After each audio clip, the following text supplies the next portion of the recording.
வணக்கம் அப்பா, வணக்கம் அம்மா, இனிய இரவு வணக்கம். சாப்பிட்டீங்களா? மாத்திரை எல்லாம் போட்டாச்சா? சரி, இனிமே என்னுடைய சின்ன கதையை கேட்டுட்டு நிம்மதியாக தூங்குங்க. அப்புறம் வணக்கம் ஸ்டூடெண்ட்ஸ், படித்து முடிச்சிட்டிங்களா? கொஞ்சம் ரெஸ்ட் எடுத்துட்டிங்களா? சாப்பிட்டு முடிச்சாச்சா? சரி, இன்றைக்கான ப்ராப்ளம் என்னன்னு பார்ப்போமா? Welcome to my channel let smart tutor academy. நம்ம சேனலை சப்ஸ்கிரைப் பண்ண எல்லாருக்கும் thanks and all the best. Subscribe பண்ணாதவங்க சப்ஸ்கிரைப் பண்ணிடுங்க. இன்றைக்கான ப்ராவர்ப் என்ன அப்படின்னு பார்ப்போமா? It is not the same day a leaf falls to the ground that it rots. இதுதான் இன்னைக்கான ப்ராவர்ப். இந்த ப்ராவர்போட எக்ஸ்ப்ளனேஷன் என்னன்னு பார்ப்போமா? நீங்கள் என்னைக்காச்சும் நோட்டீஸ் பண்ணியிருக்கீங்களா? ஒரு மரத்தில் இருந்து ஒரு இலை கீழே விழுந்துச்சு அப்படின்னா அது அதே நாள் கண்டிப்பாக அழுகி போகாது. அது தெரியும்ல உங்களுக்கு? அந்த இலை கீழே விழுந்ததுக்கப்புறம் ரொம்ப நாள் கழித்து தான் அது அழுகி போகும். சரி, அந்த இலை ஏன் கீழே விழுந்தது அப்படின்னு நம்மளுடைய மனிதர்களுடைய கண்ணோட்டத்தில் பார்ப்போமா?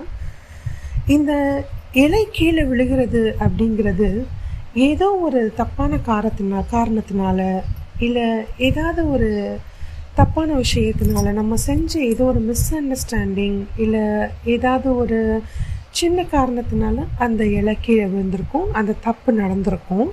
ஆனால் அது நமக்கு சரி பண்ணுறதுக்கு அதுக்கப்புறமா டைம் இருக்கும். ஏன்னா அந்த இலை உடனே அழுகி போகாது. ஸோ அந்த தப்பை நம்ம சரி பண்ணிட்டோம் அப்படின்னா நம்ம அதிலிருந்து தப்பிச்சுக்கலாம்.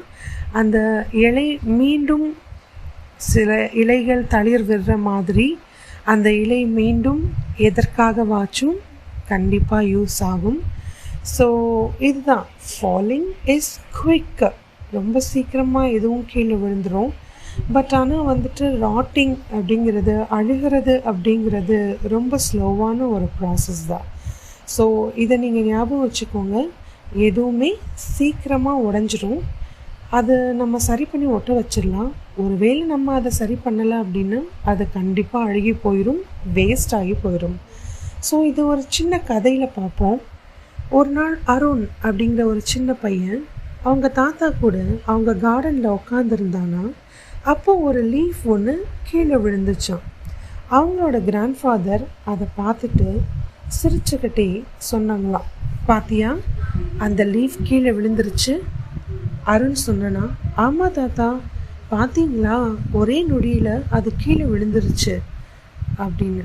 அதுக்கு அவங்க தாத்தா ஒரு சில எக்ஸாம்பிள்ஸோடு அவனுக்கு விளக்கம் கொடுத்தாராம். முதல் எக்ஸாம்பிள் அவனுடைய படிப்பு இல்லைன்னா வெற்றி, அதை வச்சு சொன்னாராம்.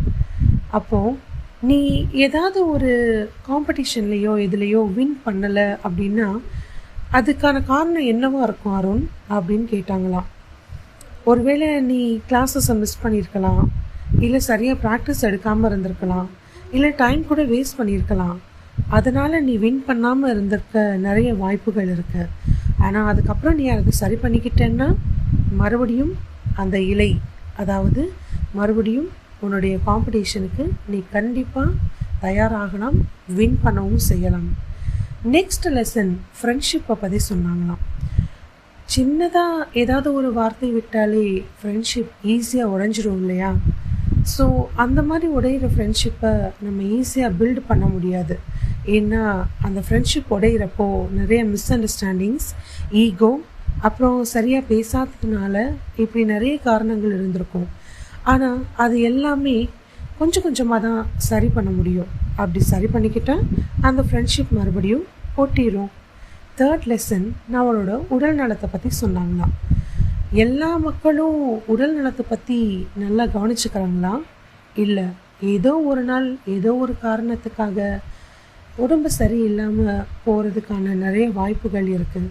அப்படி உடம்பு சரியில்லாமல் போகுது அப்படின்னா அவங்க சாப்பிட்ட ஏதோ ஒரு ஃபுட்டு, இல்லை சரியாக எக்ஸசைஸ் பண்ணாததுனால, இல்லைன்னா தவறான பழக்க வழக்கங்களால் அவங்களோட ஹெல்த்து ஸ்பாயில் ஆகிருக்கும்.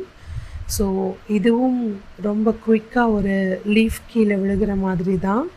அதாவது டக்குன்னு ஏதோ ஒரு விஷயம் உடைஞ்சு போகுது, ஆனால் அதை சரி பண்ண முடியும் கண்டிப்பாக.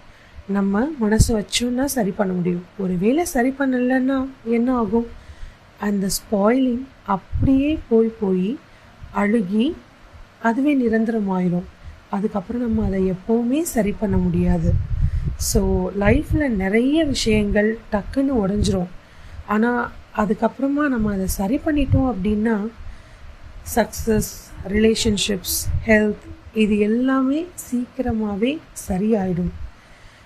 ஆனால் அப்படி செய்யலை அப்படின்னா நம்ம கஷ்டப்பட வேண்டியது தான். ஸோ பெரிய மாற்றங்கள் எல்லாத்தையுமே நம்ம உடனேயும் எதிர்பார்க்க முடியாது. ஆனால் கொஞ்சம் கொஞ்சமாக அதை சரி பண்ணி நம்ம கொண்டு வர முடியும். இன்றைக்கான ப்ராவர்ப் நீங்கள் நல்லா கவனிச்சிருப்பீங்க அப்படின்னு நினைக்கிறேன். ஸோ மறுபடியும் அந்த ப்ராவர்ப் நான் உங்களுக்காக சொல்கிறேன். It is not the same day a leaf falls to the ground that it rots. So ஒரு லீஃப் கீழே விழுந்ததும் அது உடனே அழுகி போயிடாது.